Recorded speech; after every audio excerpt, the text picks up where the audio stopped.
کرتی ہوں اللہ کے بابرکت نام سے جو انتہائی عالی رتبہ اور بہت جلیل القدر ہے۔ اسکیری اردو ٹیلز کے سبھی معزز ناظرین کو میں اپنے چینل میں ویلکم کرتی ہوں۔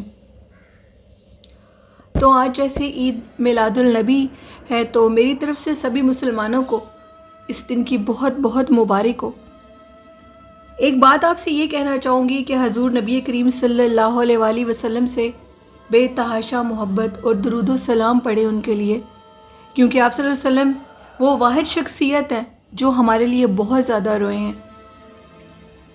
اور روز محشر بھی آپ سرکار ہی صلی اللہ علیہ وآلہ وسلم ہماری شفاعت کریں گے، جب ہمارے والدین، ہمارے بہن بھائی، ہمارے سب رشتہ دار ہمیں چھوڑ جائیں گے، تو تبھی صرف یہی ایک واحد شخصیت ہے جو ہمارا ساتھ دے گی۔ اس لیے اپنے دل میں، اپنے بچوں کے دل میں ان کی محبت ڈالیں اور ان کے متعلق اور ان کی سنت کے متعلق ضرور بتائیں۔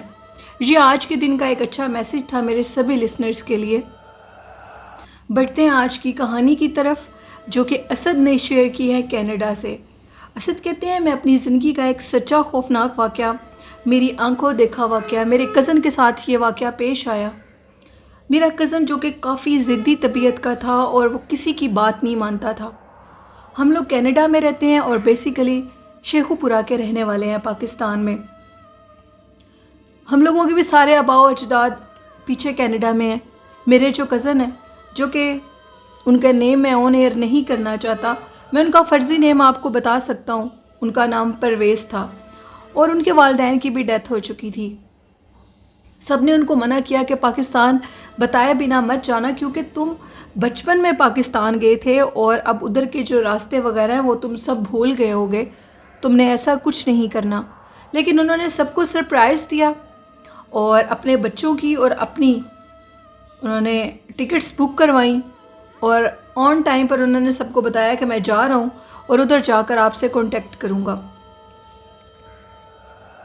25 سے 30 سال بعد ان کی پاکستان میں واپسی ہوئی اور وہ واپسی اتنی دردناک ہوگی کسی نے سوچا نہیں تھا۔ وہ لوگ ادھر جب چلے گئے، ایئرپورٹ سے اترے، تو اب آگے ان کے پاس سفر کے لیے کوئی چیز نہیں تھی۔ ان کا ایک پرانا دوست تھا اور اس دوست کا ان کے پاس نمبر وغیرہ تھا۔ انہوں نے ایئرپورٹ سے ان کو کال کی کسی سے نمبر لے کر، اور وہ آئے، اور مطلب وہ خود تو نہیں، یعنی انہوں نے گاڑی وغیرہ بھیج دی۔ تو میرے کزن نے یہ کہا پرویز نے کہ آپ اپنی گاڑی میں جو ڈرائیور ہے اس کو بھیج دیں اور میں آپ کی گاڑی لے کر جانا چاہتا ہوں۔ کہا ٹھیک ہے۔ اب شیخو پورہ کے آگے ہم لوگوں کا ایک چھوٹا سا گاؤں ہے۔ ہم لوگ یہی بتاتے ہیں کہ ہم لوگ شیخو پورہ میں ہی رہتے ہیں۔ شیخو پورہ کے ساتھ یہ ایک چھوٹا سا گاؤں جس کا راستہ میرا کزن مکمل طور پر بھول چکا تھا، اور جب وہ پاکستان میں ان کے جہاز نے جب پاکستان میں لینڈ کیا تو وہ ٹائم رات 10:30 بجے کا تھا۔ تقریباً 11:30 بجے کے قریب ان کے دوست نے وہ گاڑی بھیجی جس میں انہوں نے اپنا سامان لوڈ کیا اور یہ اپنے سفر کی طرف رواں دواں ہو گئے۔ انہوں نے کسی سے پوچھا بھی کہ ہم لوگوں کے گاؤں کی طرف جو راستہ جاتا ہے کیا یہ وہی راستہ ہے، جس پہ اس شخص نے کہا کہ یہ راستہ ٹھیک نہیں ہے، یہ راستہ بہت لمبا ہے، اس راستے سے مت جانا۔ لیکن میرے کزن نے وہی غلطی کی اور اسی راستے کی طرف اس نے ٹرن لے لیا۔ کہتے ہیں کہ راستہ وہ اتنا لمبا ہو چکا تھا، دشوار گزار ہو چکا تھا کہ وہ ختم ہی نہیں ہو رہا تھا۔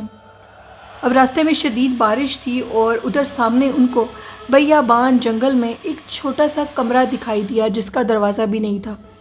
جیسے ہی وہ لوگ اپنی جان بچاتے ہوئے بارش سے اتنے تھک چکے تھے، سردیوں کا موسم تھا، وہ ادھر کہتے ہیں کہ بہت شدید سردی تھی، بچوں کی طبیعت خراب ہو رہی تھی، ان کے 2 بیٹے تھے۔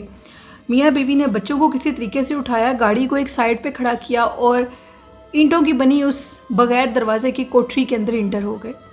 جیسے ہی وہ اس کوٹھری کے اندر انٹر ہوئے تو ایک دفعہ تو ان کے رونگٹے کھڑے ہو گئے۔ اندر ایک سفید کپڑے میں ایک شخص لیٹا ہوا تھا، اس کو دیکھ کر وہ بہت زیادہ ڈر گئے۔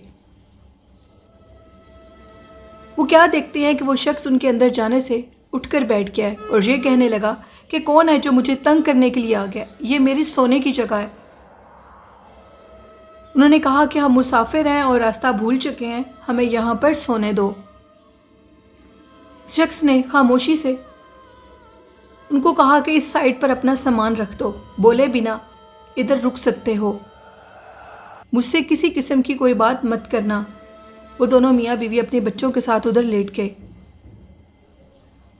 وہ کہتے ہیں کہ اس شخص کی آنکھیں اس قدر عجیب تھیں، اس کی آنکھیں پیلے رنگ کی تھیں، اس کا سارا چہرہ اس طرح سفید تھا جیسے اس میں خون نام کا قطرہ نہ ہو۔ اب وہ ہماری حالت کو دیکھ رہا تھا۔ میرے بچے کانپ رہے تھے، باہر بارش شدید تھی۔ میرے کزن پرویز کی ایک ضد کی وجہ سے بچوں کی بیماری کا سامنا کرنا پڑا۔ ابھی تھوڑی دیر گزری تھی کہ میرے چھوٹے بیٹے کے یعنی میرے کزن پرویز کے چھوٹے بیٹے کو الٹیاں آنے لگیں، اور وہ الٹیاں خون کی تھیں۔ اس کے اندر سے ایسے لگ رہا تھا کہ جیسے گوشت نکل رہا ہو۔ جیسے ہی وہ الٹیاں خون کی اس کے منہ سے باہر نکلیں، سامنے بیٹھا ہوا شخص اس بچے کے اوپر اس طرح جھپکا جیسے بھوکا شیر گوشت کو لپکتا ہے۔ یہ منظر دیکھ کر وہ دونوں میاں بیوی پیچھے کو جا گرے اور اپنے دوسرے بچے کو اٹھا کر وہاں سے بھاگ نکلے۔ اب وہ کیا دیکھتے ہیں کہ وہ جو شخص ہے اس بچے کو برے طریقے سے چیر پھاڑ کرنے لگا ہے، یعنی اس کے سارے اس نے جو جسم کے حصے تھے ان کو اس طرح ادھیڑ دیا جیسے وہ کوئی درندہ ہے۔ یہ منظر دیکھ کر وہ میاں بیوی چیخنے لگے، ان کی بری حشر ہو گئے اور وہ اللہ سے مدد طلب کرنے لگے۔ ان کے دیکھتے ہی دیکھتے ان کے بچے کو اس درندے نما شخص نے اپنا نوالا بنا لیا اور پھر ان کی طرف عجیب و غریب نظروں سے دیکھنے لگا اور کسی جانور کی طرح ان کے اوپر ایک چھلانگ لگانے لگا۔ یہ میاں بیوی بالکل گاڑی کے قریب کھڑے تھے اور یہ جلدی سے گاڑی کے اندر بیٹھ گئے اور گاڑی کو سپیڈ سے چلانے لگے۔ میرے کزن پرویز یہ کہتے ہیں کہ اس ٹائم مجھے کچھ سمجھ نہیں آ رہی تھی کہ میں ان کی جان بچاؤں یا جو وہ اس دنیا سے جا چکا ہے اس کے لیے رو۔ میرا کزن پرویز یہ کہتا ہے کہ اس ٹائم مجھے کچھ ہوش نہیں تھی، میں اپنی گاڑی کو چلا رہا تھا، جس طرف موڑ مڑ رہے تھے میں ادھر ہی کو جا رہا تھا۔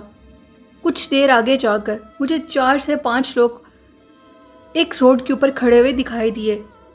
میں نے ڈرتے ہوئے گاڑی کو بریک لگائی اور پوچھا کہ ہم لوگوں کے گاؤں کی طرف جو راستہ جاتا ہے کیا یہ وہی راستہ ہے؟ تو انہوں نے کہا ہاں یہ وہی راستہ ہے۔ کہتے ہیں کہ ہماری فیملی کی جو حالت اتنی سخت بری تھی، میری بیوی پاگلوں کی طرح رو رہی تھی، میرے بچے کو سکتہ ہو چکا تھا، اس نے اپنی آنکھوں سے اپنے چھوٹے بھائی کی اس طرح جان نکلتے اور ایک خون خوار درندے کو اپنے بھائی کو جب نوچتے ہوئے دیکھا تو وہ سکتے کی حالت میں جا چکا تھا۔ اب مجھے یہ ڈر تھا کہ میں شاید اپنے دوسرے بیٹے کو بھی کھو دوں۔ پرویز بھائی کہتے ہیں کہ وہ جو شخص تھا اس نے ہم سے پوچھا کہ تم لوگوں کو کیا ہوا ہے۔ وہ ایک بزرگ شخص تھا، وہ میری بیوی کو بڑے تعجب خیز نظروں سے دیکھ رہا تھا۔ میں نے ان کو ساری بات بتائی تو انہوں نے کہا کہ جس روڈ کی طرف تم نے ٹرن کیا تھا وہ ایک خون خوار درندے کا روڈ ہے، وہاں پر کہا جاتا ہے کہ ایک خون خوار آدم خور پھرتا ہے جو کہ انسانوں کی جان لے لیتا ہے۔ کیا وہاں پر مڑتے ہوئے تمہیں سائڈ پر ایک بورڈ نظر نہیں آیا تھا؟ اس پر لکھا تھا کہ اس طرف مڑنا خطرے سے خالی نہیں ہے۔ انہوں نے کہا کہ میں ایسا کچھ نہیں پڑھ سکا ادھر سے، شاید میرے بچے کی موت مجھے اس طرح موڑ کر لے گئی۔ انہوں نے کہا کہ تمہارے ساتھ بہت برا ہوا ہے، اتنی رات کو اس روڈ کی طرف سے کوئی نہیں جاتا، اور جس کوٹری کا تم نام لے رہے ہو کئی لوگوں نے اس خون خوار درندے کو ادھر دیکھا ہے، کبھی وہ کسی جانور کو نوچ رہا ہوتا ہے تو کئی دفعہ کوئی انسان بھی اس کی خوراک بن جاتا ہے۔ یہ سن کر میرا کزن پرویز یہ کہتا ہے کہ میرے رونگٹے کھڑے ہو چکے تھے۔ ہم اپنے گاؤں پہنچ چکے تھے، ہم میاں بیوی کے ہاتھ خالی تھے، ایک بچے کو کھو چکے تھے اور دوسرا بچہ سکتے میں تھا۔ گھر پہنچ کر سب گھر والوں کو کال کی، ان کو یہ ساری بات بتائی۔ میرے کزن پرویز کے دماغ پر ایسا برا اثر پڑا کہ وہ اپنا دماغی توازن کھو بیٹھے تھے۔ میرے کزن کی بیوی نے یہ سارا ماجرا ہمیں بتایا۔ تبھی اسد کہتے ہیں کہ میں نے فوراً ٹکٹس لیں اور پاکستان پہنچا اور اس ساری فیملی کو اپنے ساتھ لے کر 3 دن میں کینیڈا دوبارہ چلا گیا۔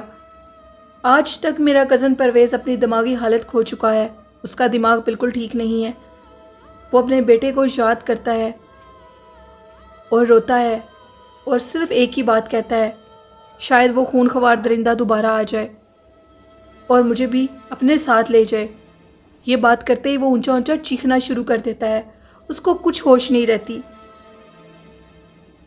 اسی لیے لسنرز یہ سٹوری تھی اسد کی۔ وہ کہتے ہیں کہ میں سبھی کو میسیج دینا چاہتا ہوں کہ کبھی بھی اس طرح اپنے گھر والوں کو بتائے بنا اور ان کی ضد کر کے کوئی بھی سفر مت کریں. یہ کئی سفر انسان کی زندگی کے آخری سفر بن جاتے ہیں. ان کے گھر میں ایک بہت بڑی تباہی ہوئی. ان کے بیٹے کو اپنے ہاتھوں سے ان کے والدین نے موت کی گھاٹ اترتے دیکھا. میرا کزن پاگل ہو چکا ہے. اب اس کی عمر اس ٹائم 63 ایئرز ہے اور وہ بالکل کسی کو پہچانتا نہیں ہے. بس ایک ہی بات کرتا ہے, وہ درندہ آ کر مجھے بھی نوچ لے گا, اور اونچا اونچا شور مچانے لگتا ہے. یہ سٹوری ایک سبق آموز ہے. میرے لسنر سے اس سے کیا سبق حاصل کیا ہے, اپنا فیڈ بیک ضرور دیجیے گا. بڑھتے ہیں آج کے ایک اور شارٹ سے واقعے کی طرف. یہ میرے ایک لسنر ہیں جو کہ کراچی میں رہتے ہیں اور وہ میری سٹوریز کو سنتے ہیں اور آج کہتے ہیں کہ ایک عجیب و غریب نوعیت کا ایک واقعہ شیئر کرنا چاہتا ہوں جو کہ خوفناک بھی ہے, پرسرار بھی ہے اور حیران بھی کر دینے والا ہے. میری ایک کزن تھی جن کی منگنی ہوئی تھی اور وہ اپنی فیونسی سے بہت زیادہ اٹیچ تھی. وہ بھی ان کے کزن تھے اور ان کا گھر بھی ایک دوسرے کے ساتھ تھا. اکثر وہ کہتے ہیں کہ وہ جو میری کزن ہے اور جو جس کے ساتھ اس کی منگنی ہوئی ہے وہ بھی میرا کزن ہے, تو ان کے ساتھ بہت زیادہ اٹیچمنٹ تھی.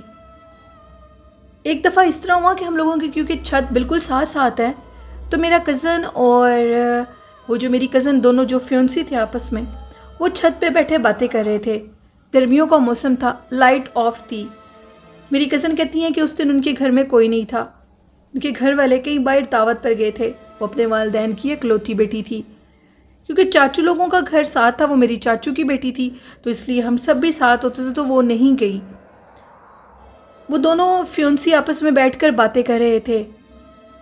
تو وہ کہتی ہیں کہ اچانک سے ہمارے فون پر گھنٹی بجنے لگی, یعنی PTCL فون پر گھنٹی بجنے لگی.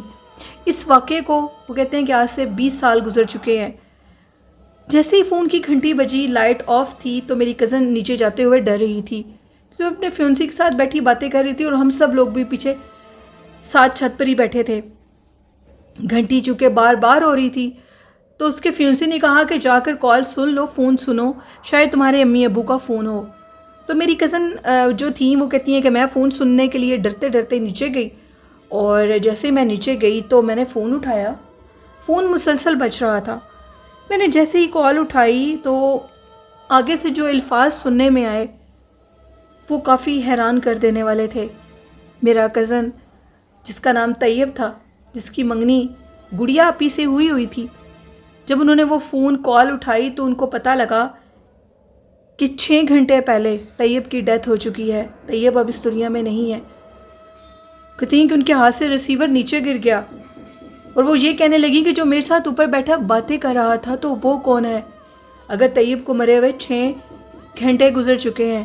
یہ بات سنتے ہی وہ جلدی سے سیڑھیوں کی طرف اوپر کی طرف بھاگی, تو آگے کوئی نہیں تھا, خاموشی تھی, اور سارے گھر میں چیخو پکار شروع ہو گیا. وہی کال ہمیں بھی آئی تھی. ہم نے بھی دیکھا تھا کہ طیب بھائی اس کے ساتھ بیٹھ کر باتیں کر رہے تھے. گڑیا آپی کی اس نے فون اٹھایا اور اس نے سب کو بتایا.